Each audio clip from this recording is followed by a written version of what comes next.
खुलुमबाय गिबियावनो बर' रादाब नायनानै मोजां मोनग्रा गासैबो रायजो राजा नोंथांमोनखौ आंनि चेनेलाव फिन खेबसेबाव बरायनाय बावहरग्रोनाय थाबाय। आसा खालामो बयबो मोजाङै दङ। नोंथांमोननि थाखाय आं मोनसे गोदान खौरां लानानै नुजाथिफैलायबाय। आसा खालामो नोंथांमोना खौरांखौ नायनानै मोजां मोनगोन।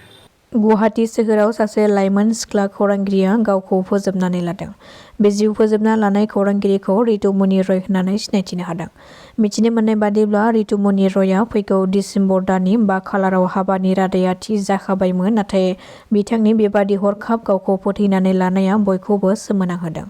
नाथाय मा जाहोननि थाखाय बेबादि हरखाब गावनि जिउखौ दौलें लागायनानै फोजोबनानै लाखो बेनि जाहोना दासिमबो रोखा जायाखै।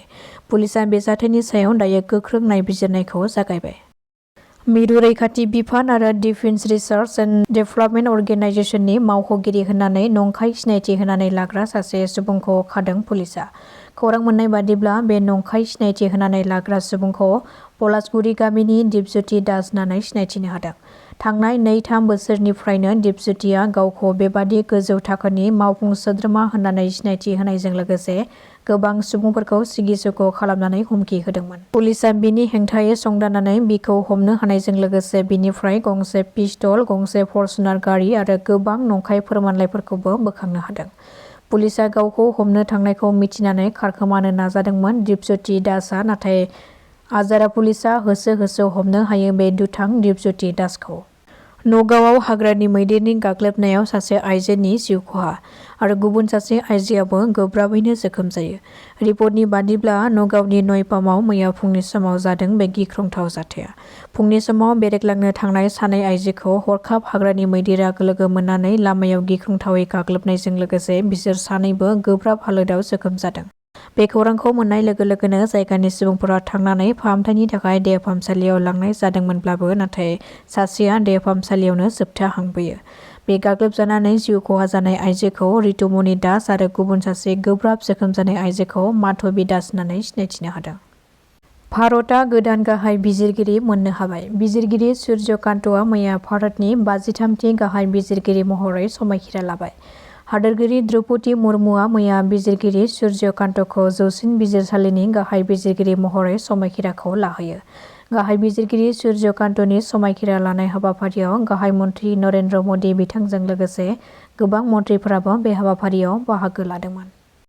गुवाहाटी सोहोरनि आमिनगावआव गासै 5.5 कौटि रांनि ड्राग्सखौ बोखांनो हादों।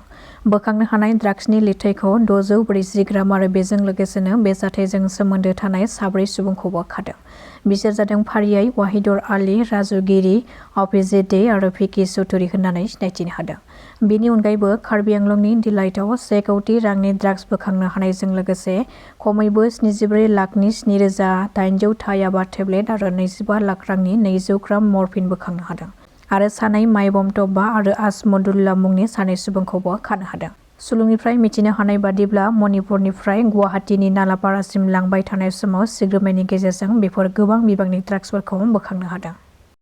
गोबां रोजा अखा हानायनि जाहोनाव तामिलनाडुनि दैमाफोर आरो दैबाज्रुमफोरा लोमसावनायनि जाहोनाव दैबानाया उसिफावदों, जायनि जाहोनाव जिल्ला बेंगिरिफोरा तिरुनेलवेली, तेनकासी, थुथुकुडी, थान्जावुर, तिरुपुर, नागापट्टिनाम, मायिलादुथुराई, मादुराई, रामनाथपुरम, शिवगंगा आरो बिरुधुनगर फरायसालि आरो फरायसालिमाफोरखौ बन्द' खालामनो गोनां जादों। बशिष्ठ पुलिसनि जेयाव नांदों साबा सिखावनि हानजाया।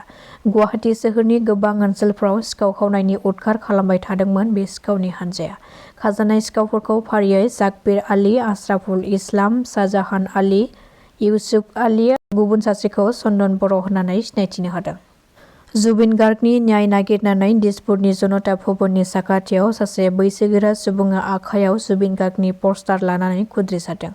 जुबिन गार्गनि थैनायनि सायाव गिबि मन्थ्रि डक्टर हिमन्त बिश्व शर्माया बिथोन होनाय एसआइटिनि हान्जाखौ जुबिन गार्गनि थैनायनि सायाव गिबि मन्थ्रि डक्टर हिमन्त बिश्व शर्माया नायबिजिरनो थाखाय बिथोन होनाय एसआइटिनि हान्जाखौ नंखाय होननानै दाबि खालामदों जरहाटनि मन्टु द' मुंनि सासे सुबुङा। बे सोमावसारनाय सुबुंखौ उनाव दिसपुर पुलिसआ हमहैदों। दासिमनि खौराङा एसेनोसै। नोंथांमोना खौरांखौ नायनानै मोजां मोनदोंब्ला चेनेलखौ साबस्क्राइब खालामनानै लानो हागोन। गोजोन्थों।